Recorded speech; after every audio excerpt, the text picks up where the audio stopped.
Praise the Lord. सभी विश्वासी भाई बहनों को प्रभु यीशु मसीह में जय मसीह की। बाइबल शिक्षा चैनल पर आप सभी का स्वागत है।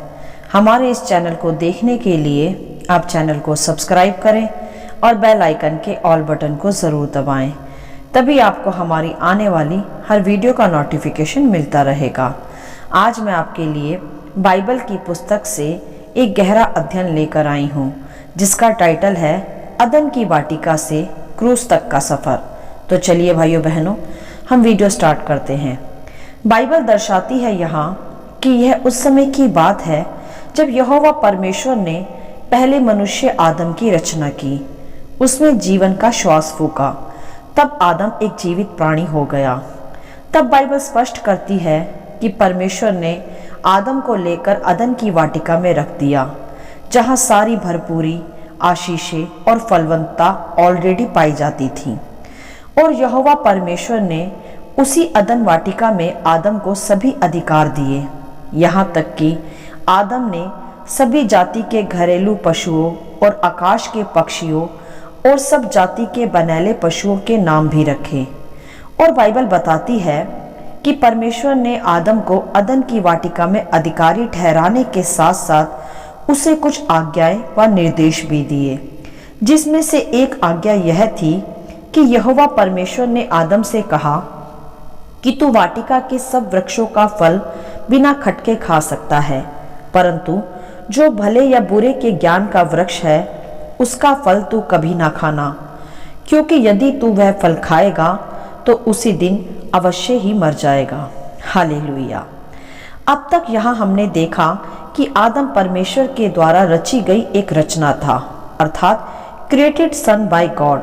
और परमेश्वर के द्वारा रचे जाने के पश्चात आदम को अधिकार भी प्राप्त हुए, और साथ ही साथ स्वयं यहोवा परमेश्वर आदम से दिन के ठंडे समय अदन की वाटिका में मिलने आया करते थे, अर्थात आदम को परमेश्वर की संगति भी मिलती थी और हर प्रकार की भरपूरी और अधिकार और आशीषों में आदम रखा गया था।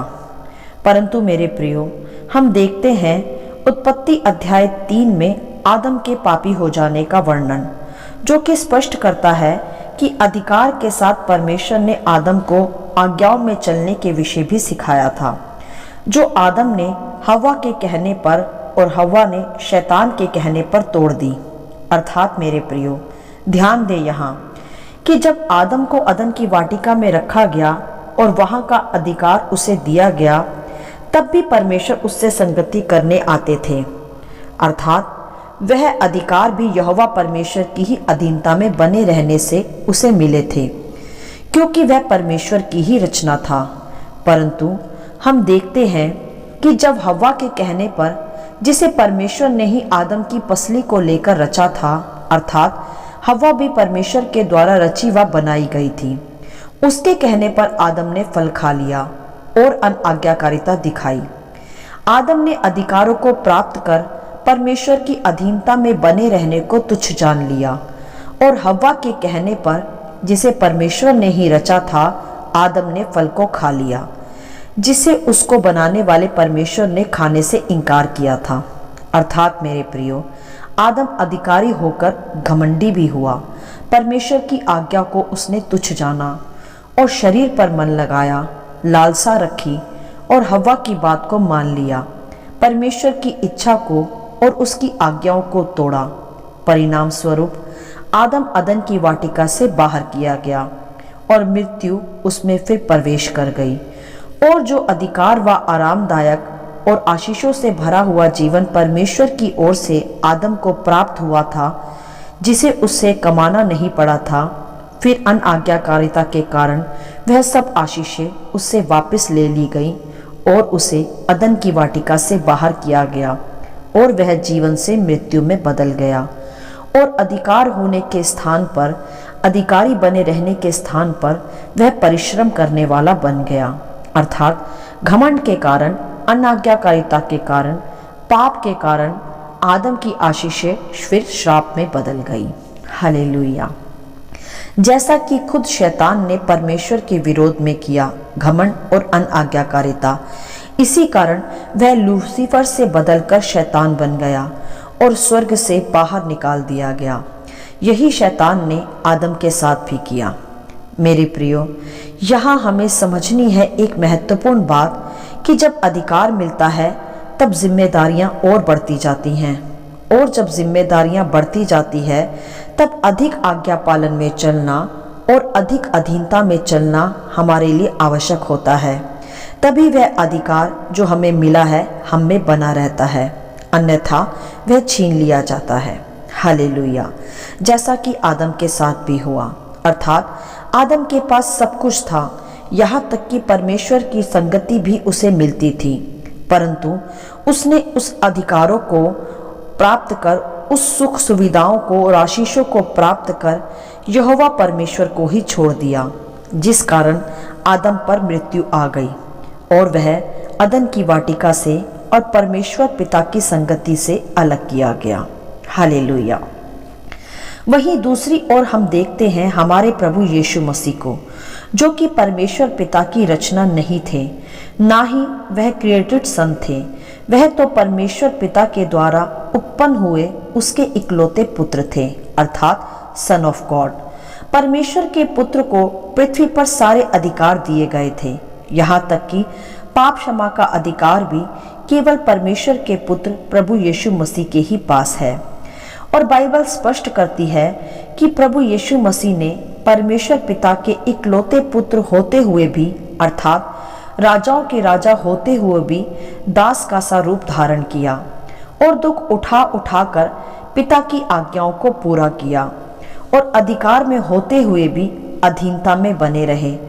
पृथ्वी पर रहकर भी परमेश्वर पिता से प्रार्थनाएं की और अधिकारों का इस्तेमाल अपनी इच्छाएं या लालसाएं पूरी करने के लिए नहीं किया, वरन अधिकारों का इस्तेमाल पिता की इच्छा पूरा करने में किया, और यहाँ तक आज्ञाकारी बने रहे कि मृत्यु, हाँ क्रूस की मृत्यु तक भी सह ली।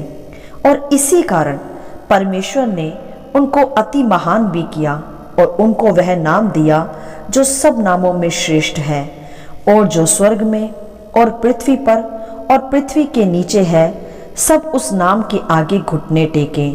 और इसी आज्ञाकारिता के कारण ही प्रभु यीशु पर मृत्यु राज्य नहीं कर पाई।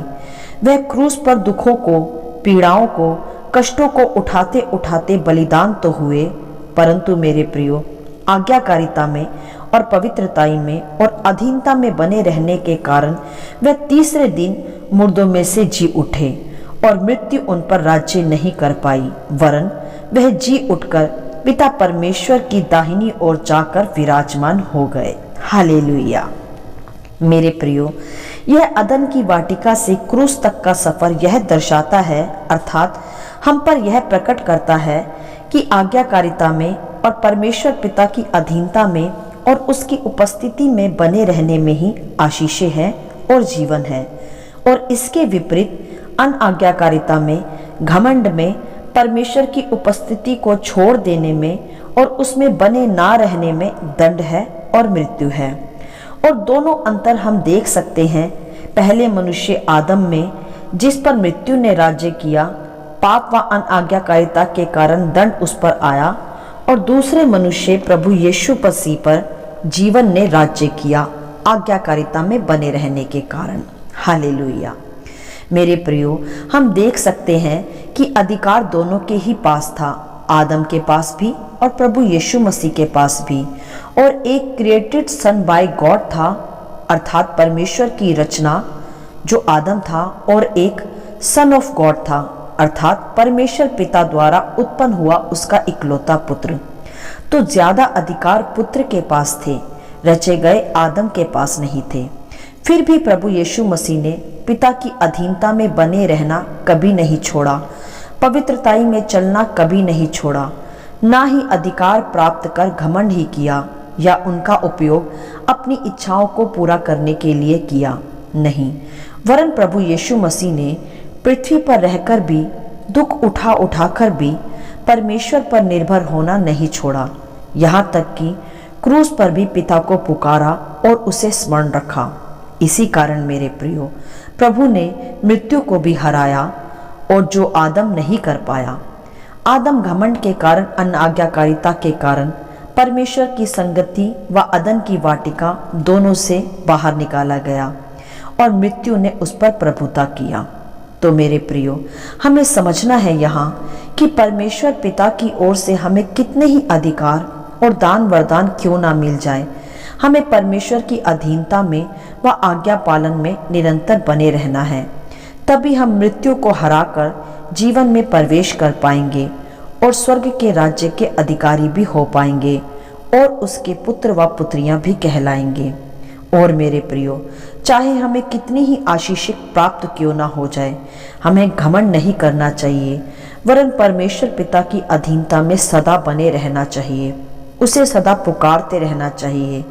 जैसे प्रभु यीशु मसीह ने हर परिस्थिति में पिता से प्रार्थनाएं किया और जो अधिकार प्रभु यीशु को प्राप्त थे, उन अधिकारों का इस्तेमाल प्रभु यीशु मसीह ने पिता की इच्छाओं को पूरा करने में किया, ना कि खुद की लालसाओं को पूरा करने में, जैसा आदम ने किया।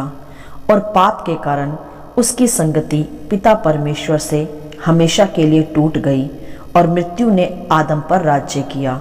लेकिन मेरे प्रियो, प्रभु यीशु मसीह ने आज्ञा पालन में चलने के कारण, क्रूस तक का दुख उठाने के कारण मृत्यु को हराया और प्रभु यीशु मसीह ने जीवन को प्राप्त किया और स्वर्ग के राज्य में वह वारिस बने।